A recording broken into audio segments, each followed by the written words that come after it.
कोरोनाच्या काळामध्ये जे मृत्युमुखी पडलेले जे रुग्ण होते त्या रुग्णांना जवळपास 200 लोकांचा अंत्यसंस्कार करण्याचं कार्य या लोकांनी केलंय। त्याचबरोबर अन्नदान त्यावेळी पुरवलंय, म्हणजे जीव घेण्याचे नाही, जीव वाचवण्याचं कार्य केलेलं आहे। जमिनी बळकावण्याचं नाही तर जमिनी वाचवण्याचं काम केलंय।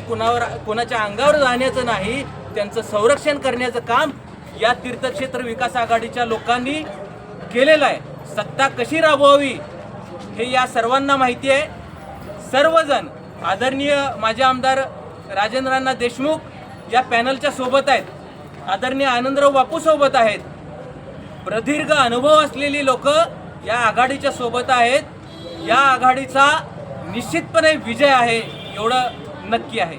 आणि म्हणूनच आम्ही सर्व छोट्या छोट्या पक्षांनी, बळीराजा शेतकरी संघटनेचे डॉक्टर उमेश देशमुख आहेत, महाराष्ट्र नवनिर्माण सेना आहे, इतर सर्व छोटे छोटे पक्ष आहेत, सर्वांनी मिळून या तीर्थक्षेत्र विकास आघाडीला पाठिंबा द्यायचं ठरवले। धन्यवाद। नमस्कार सर्वांना, जय महाराष्ट्र।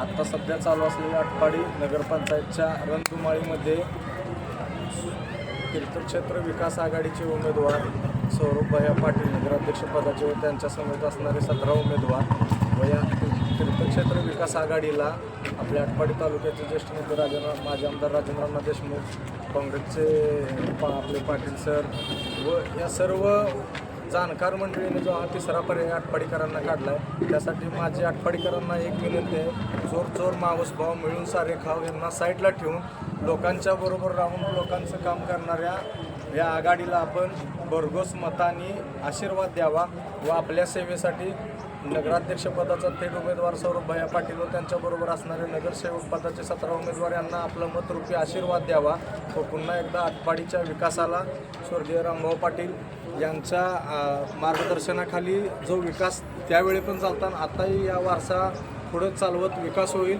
त्या विकासासाठी आटपाडीकरांनी एकदा भरघोस साथ द्यावी एवढीच विनंती करतो। थांबतो। जय महाराष्ट्र।